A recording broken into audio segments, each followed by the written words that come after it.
শুভ সকাল বন্ধুরা। আর আজকে দেখো আমার গাছের গোলাপ ফুল দিয়ে ভিডিওটা শুরু করলাম। বন্ধুরা তোমরা সবাই ভালো থেকো। আর প্রথমেই গুরুজনদেরকে জানাই প্রণাম। আর আমার দাদা দিদি ভাই বোন তোমাদেরকে জানাই অনেক অনেক অনেক ভালোবাসা। তোমরা সবাই ভালো থেকো, আমার সকল বন্ধুরা সবাই তোমরা ভালো থেকো, সুস্থ থেকো, আর আমার একটু পাশে থেকো তোমরা। আর দেখো আজকে কিন্তু আশ্বিন মাসের 2 তারিখ শুক্রবার। এই যে ঘরটা আজকে না ঝাড়লে কিন্তু কাজ ঝাড়া যাবে না। তো তোমরা জানো আমি ঘর দোর সব ঝেড়ে নিয়েছি। আবার তো আমার তো ঘরে তো নোংরা পড়েই, তো তোমাদেরকে তো বলি। তো দিদি বাড়ির থেকে আসলাম, তারপরেও ঝুল পড়েছিল, ঝেড়ে নিয়েছি।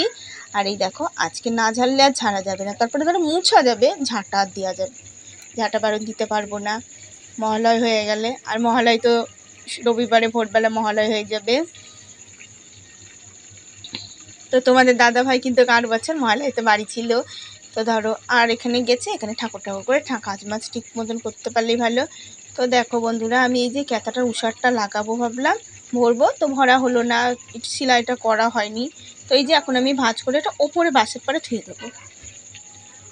আর বন্ধুরা এই যে আমি রাতে ভয়েস দিচ্ছি, তো আমি এখন চচ্চড়ি বসিয়েছি জানো তো, একটুখানি আলুর চচ্চড়ি বসিয়েছি, বাটি চচ্চড়ি। তো এটা শব্দ হচ্ছে, ঘরেও করা যাচ্ছে না। আর দেখো ক্যাথা দুটো আমি উপরেই ভাঁজ করে ধুয়ে দিলাম। আর এই যে যেই চাঁদমানির জিনিসগুলো আমার দরকার হয় না, তো কোথায় রাখবো, আমার তো রাখার জায়গা নেই। দেখো আমি বিছানার মধ্যেই পেতে পেতে ধুয়ে দিই। তো ওই যে এর আগে একটা ক্যাথা কেচে নিলাম, আর একটা ক্যাথা রয়েছে, ওই ক্যাথাটাও কাচার দরকার। তো ওই ক্যাথাটা জানো তো মানে কাপড় ওপরে পাতলা কাপড় ছিল, তো কাপড়টা একটু ছিঁড়ে গেছে। আর আমি না ক্যাথা ঢেকে সেলাই করতে পারি না। আর দেখো চাদর মাদর পাতা হয়ে গেছে, আমি এখন ভাঁজ করছি। তো আমার যখন বড় মেয়ে হয়েছিল তখন আমি একটা কাঁথা সেলাই করেছিলাম। আমার কাঁথা সেলাই করতে মানে আমি পারি না গো। আর ধরো আমার ছোটো মেয়ের সময় তো আমার বড় মেয়ের কাঁথাতে হয়ে গেছে। এমনিতে আমার মেয়েরা পিটাপিটি, ধরো ওই 2 বছরের ছোট বড়, বেশি দিনকার ছোট বড় না তোরা।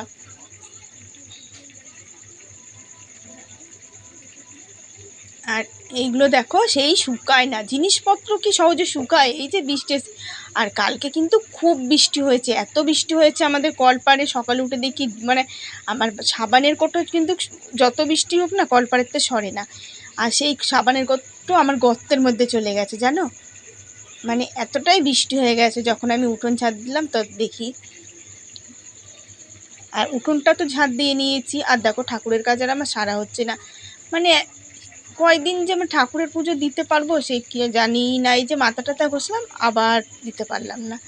তো এই যে তাড়াতাড়ি পরিষ্কার হয়ে গেলে কিন্তু পুজোটা দেওয়া যায়। আর এই যে সহজে পরিষ্কার হয় না আমি, তো আমার এই যে পুজো দিতে কিন্তু খুব দেরি হয়ে যায় গো। আর মেয়েরা দেখলাম একদিন দিল বলে বলে, তো আজ মেয়েরা দিতে চায় না। তো এই যে বাসন টাসন মেজে দিলে, তোমাদেরকে তো বলি, ওরা বাসন মেজে দিলে তাও দিয়ে দিতে চায়, আর না হলে ওরা পুজো দিতে চায় না। আর এই দেখো এগুলো ভাঁজ করলাম, তো আমি এই যে ঢপের মধ্যে ঢুকিয়ে ধুই। এইটা ছোটো মেয়ের বালতি, তো ছোটো মেয়ের বালতির মধ্যে বিছানার চাদরটা আগে ঢুকিয়ে ধুয়েছি। আবার এই দেখো এগুলোও ধুয়ে দিলাম। আর এই যে বড় মেয়ের মধ্যে ধুয়ে দেবো। তো এই যে বিছানাটা হলে কি তারপরে আবার ধরো শোকেস গুছাতে হবে, এই যে বইয়ের তাক গুছাচ্ছি, তো এগুলো সব মুছা করতে হবে। বাসনের ঝুড়ি, দরজা জানলা, মানে কাজের কি আর শেষ আছে? একটা সংসারে একটা ঘর থাকতে পারে, কাজ কিন্তু কম না, কাজ কিন্তু মানে সেই একই কাজ হয়। মানে সারাদিন কাজ করতে করতে না, আর সকালটাতেই কাজের চাপ। তো ধরো ওই যে সন্ধ্যার পরের থেকে কিন্তু বিকালের দিক থেকে আর কাজটা সেরকম থাকে না, হালকা কাজ থাকে। আর রাতে তো আর রোজ খাবার করি না, কি করব, খাবার করব বলো? রাতে তো একটু করতে পারলে রোজ ভালোই হয়। গ্যাসে খাবার করতে গেলে কিন্তু গ্যাস ট্যাসও লাগে। তো এই যে শীত আসলে না, তো একটা উনুন বানাবো। তো তোমাদের দাদাভাইকে তো এর আগে কতবার বললাম আমার একটা টিনের উনুন কেটে দাও। আমি টিনের উনুনটা বানিয়ে, আমি কিন্তু উনুন বানাতে পারি, কেন আমি উনুন বানিয়েছি আগে, যখন আমি উনুনে রান্না করেছি। কে বানিয়ে দেবে? নিজেরটা নিজেরই বানাতে হয়, কেউ তো আর বানিয়ে দেবে না।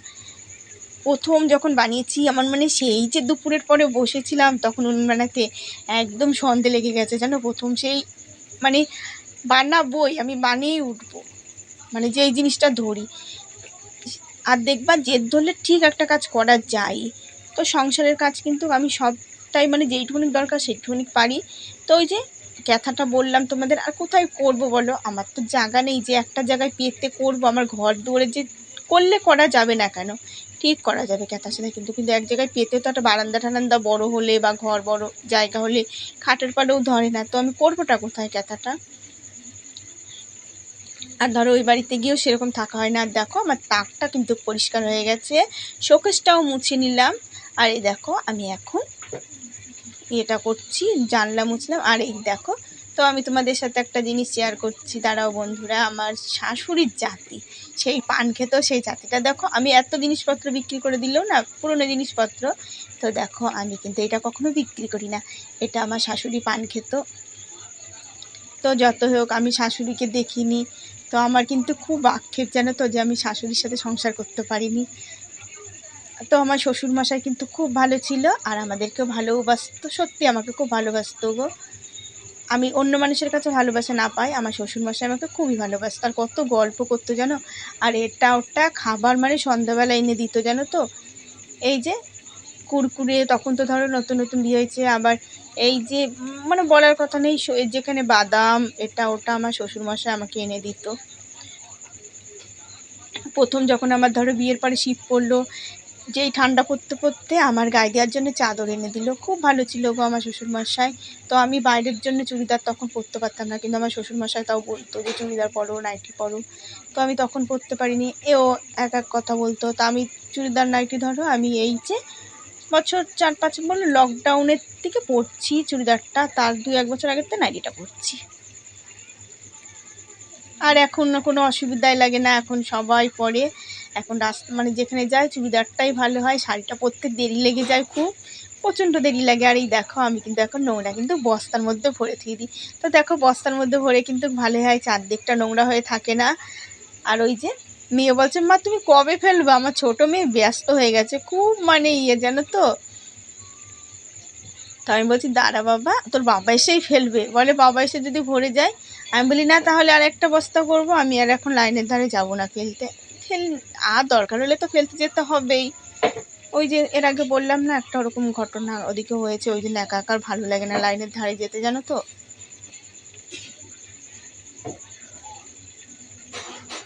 তো দেখো তোমাদের সাথে কথা বলতে বলতে আমার কিন্তু ঘর দুয়ারের কাজটা হয়ে গেল বন্ধুরা।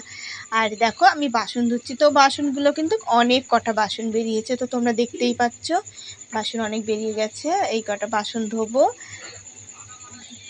তারপরে আবার আর ঘরদোর মোছা হয়ে গেছে, সেটা তোমাদের সাথে শেয়ার করিনি, গ্যাস মোছা, ঘরদোর মোছা। আর আজকে ভালো লাগছে না, আজকে আমি কোনো কাঁচা ধোয়া করবো না, ওরকমই থাকবে। কাঁচা ধোয়াটা আবার দেখো বাসন এত বেশি হয়ে গেছে, আমার বাসন পড়েই গেল ওখান থেকে একটা। আর কলপারে নিচের দিকটা জল রয়েছে, ওখানে বাসন ধুতে গেলে আবার নোংরা জল বাসনের দিকে লাগতো বলে আমি আর কলপারে ধুলাম না, তো এখানটা ধুলাম।